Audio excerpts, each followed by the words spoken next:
కరీంనగర్ జిల్లాను భూకంపం వణికించింది. జగిత్యాల, వేములవాడతో పాటు రుద్రంగిలో సోమవారం సాయంత్రం 6 గంటల 47 నిమిషాలకు భూమి కంపించింది. సుమారు 5 సెకండ్ల పాటు భూమి కంపించడంతో ఏం జరుగుతుందో అర్థం కాక ప్రజలు భయాందోళనకు గురయ్యారు. భూమి కంపించడంతో ఇంట్లోని వస్తువులు చిన్నపాటి కుదుపులకు గురయ్యాయి.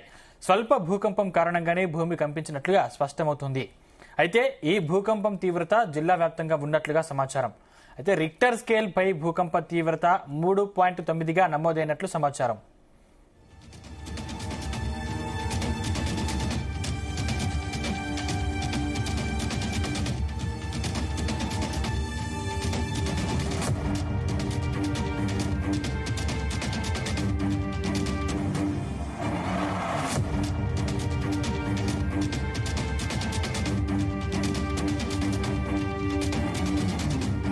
నేను ఇక్కడ అడుసల సామాన్ కసినట్టు దాదాపు 6:50 నిమిషాలకు భూమి మొత్తం ఒకటిసారి గడగడ సప్పుడొచ్చింది. 20 సెకండ్ల పాటు ఏమో సప్పుడొచ్చిన బయటకు వచ్చేసింది. ఒకటిసారి భూమి కంపించేసరికి కొన్ని సామాన్లు కూడా కింద పడే మేము భయపడి మొత్తం బయటకు వచ్చేసినాము. నేను ఇక్కడ అడుసల సామాన్ కసినట్టు దాదాపు 6:50 నిమిషాలకు భూమి మొత్తం ఒకటిసారి గడగడ సప్పుడొచ్చింది. 20 సెకండ్ల పాటు ఏమో సప్పుడొచ్చిన బయటకు వచ్చేసింది. ఒకటిసారి భూమి కంపించేసరికి కొన్ని సామాన్లు కూడా కింద పడే మేము భయపడి మొత్తం బయటకు వచ్చేసినాము.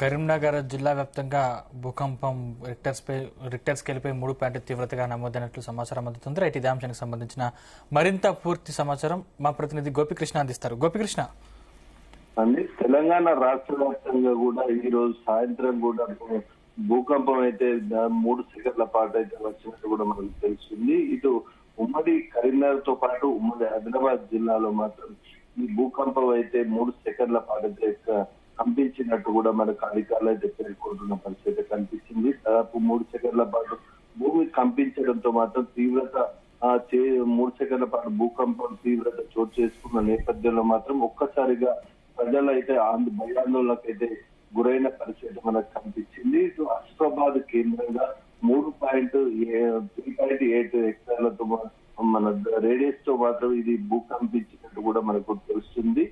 ఈ నేపథ్యంలో మాత్రం ఇటు కరీంనగర్, ఉమ్మడి కరీంనగర్ తో పాటు ఆదిలాబాద్ లోని అన్ని జిల్లాల్లో మాత్రం ఒక్కసారిగా 6:50 గాను ఇది భూమి అయితే కంపించినట్టు కూడా మనకైతే ప్రాథమికంగా తెలిసింది. అయితే ఈ నేపథ్యంలో మాత్రం ఒక్కసారిగా తెలంగాణలో భూకంపం రావడంతో మాత్రం ఈ 2 జిల్లాల ప్రజలు మాత్రం ఒక్కసారిగా భయాందోళనకు గురై ఇళ్ల నుంచి పరుగులు పట్టిన పరిస్థితి మనం విజువల్స్ లో చూస్తున్నాం. అయితే దాదాపు గతంలో 4 నెలల క్రితమే ఇటు భూకంపం అనేది రాష్ట్ర వ్యాప్తంగా కూడా వచ్చింది. అయితే అప్పుడు కూడా తీవ్రత అనేది ఎక్కువ లేకపోయినప్పటికీ కూడా ప్రజలైతే ఆందోళనకు అయితే గురైన పరిస్థితి కనిపిస్తుంది. ఆ రోజు 4 డిసెంబర్ నెలలో మాత్రం ఉదయం 7 గంటల ప్రాంతంలో భూకంపం వచ్చిన పరిస్థితి అయితే చూసాం. అయితే ప్రస్తుతం అయితే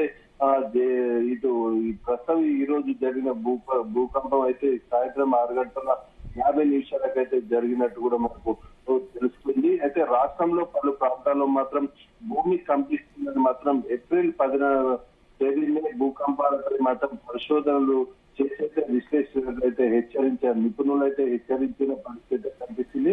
ఇటు పెద్దపల్లి జిల్లా రామగుండం కేంద్రంగా కూడా ఈ భూకంపం అయితే సంభవిస్తుందని చెప్పేసి అధికారులు అయితే చెప్పిన పరిస్థితుల్లో మాత్రం ప్రస్తుతం అయితే అస్లాబాద్ కేంద్రంగా కూడా ఈ భూకంపం అయితే కంపించినట్టు కూడా తెలిసింది. రికార్డు స్కేల్ 3.8 ఉండడంతో మాత్రం తీవ్రత అనేది ఎక్కువగా ఉండదు అని చెప్పేసి కూడా నిపుణులు అయితే చెప్తున్న పరిస్థితుల్లో మాత్రం రానున్న రోజుల్లో కూడా భూమి ఎలా కంపిస్తుందన్న కోణంలో మాత్రం ప్రజలైతే ఆందోళన చెందుతున్న పరిస్థితి మనకు కనిపిస్తుంది. ఇటు రాష్ట్రంలోని ముందే ఏప్రిల్ 10వ తేదీనే ఇటు హెచ్చరించిన నేపథ్యంలో మాత్రం ఇటు తెలంగాణలోని హైదరాబాద్, వరంగల్, ఆంధ్రప్రదేశ్ లోని అమరావతి, మహారాష్ట్రతో పాటు పలు ప్రాంతాల్లో కూడా ఈ భూకంపం అయితే ప్రకంపనం అయితే సృష్టిస్తుందని చెప్పేసి కూడా నిపుణులు అయితే హెచ్చరించారు. అయితే ఈ రోజు మాత్రం ఓన్లీ ఇటు దాదాపు తెలంగాణలోని పలు ప్రాంతాల్లో అక్కడక్కడ కూడా స్వల్పంగా భూమి కంపించినట్టు తెలిసింది. కాకపోతే అత్యధికంగా మాత్రం ఇటు ఉమ్మడి ఆదిలాబాద్ తో పాటు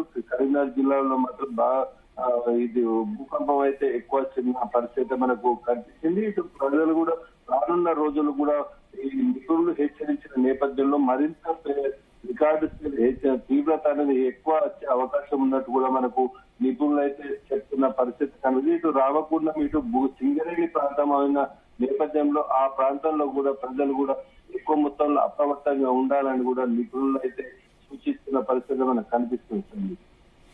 అయితే గోపికృష్ణ, అదే నెల కిందటే రామగుండంలో భూకంపం వచ్చే అవకాశం ఉందని నిపుణులు అప్పటికే తేల్చి చెప్పారు. అంటే ఈ భూకంపంతో ప్రాణ నష్టం కానీ ఏమైనా ఆస్తి నష్టం కానీ జరిగాయా? సందీప్, అయితే మనకు ఏప్రిల్ 10వ తేదీన మాత్రం ఇటు పరిశోధన అయితే నిపుణులు అయితే భూకంపం అయితే రామగుండం కేంద్రం హెచ్చరిస్తుంది. భారీ స్థాయిలో కూడా ఈ భూకంపం అయితే సంభవిస్తుందని చెప్పేసి అధికారులు అయితే నిపుణులు అయితే హెచ్చరించారు. అయితే అప్పటి నుంచి కూడా ప్రజలైతే ఆందోళనకు గురవుతూ వచ్చారు. అయితే ప్రస్తుతం అయితే ఈ రోజు వచ్చిన భూకంపం మాత్రం స్వల్పంగా 3.8 రికార్డు స్కేల్తో రావడంతో మాత్రం ఇది దాదాపు స్వల్పంగానే భూమి కంపించినట్టు కూడా మనకు తెలుస్తుంది.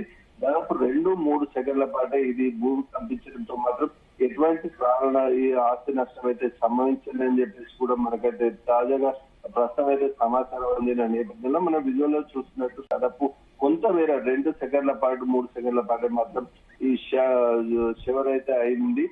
ఈ నేపథ్యంలో ఒక్కసారిగా ఉరుములు శబ్దంతో ఇదో గతంలో వచ్చిన ఏదైతే భూకంపం ఉందో శబ్దం లేకుండా దాదాపు ఒక్కసారిగా భూమి అయితే కంపించిన పరిస్థితి కనిపిస్తుంది. ఇప్పుడు ఈ రోజు మాత్రం ఇటు మొత్తం భారీ శబ్దంతో మాత్రం ఏదో పేలుతున్న సౌండ్ తో మాత్రం భారీ శబ్దంతో రావడంతో మాత్రం ఒక్కసారిగా ఇది భూమి కంపించినట్టు అనుకోకుండా ఏదో పేలిన సౌండ్ రావడంతో మాత్రం ప్రజలైతే ఆందోళనకు గురైన నేపథ్యంలో అది తేరుకునే లోపే పూర్తి స్థాయిలో ఇది భూకంపం అని చెప్పేసి కన్ఫర్మ్ అయిన నేపథ్యంలో మాత్రం ప్రజలైతే కొంతమేర భయాందోళనకు గురైనట్టు కూడా మనకైతే సమాచారం అందుతుంది. ఒక్కసారిగా ఇళ్ల నుంచి బయటకు పరుగులు తీసిన నేపథ్యంలో మాత్రం ఒక్కసారిగా బయటకు వచ్చి అది పూర్తి స్థాయిలో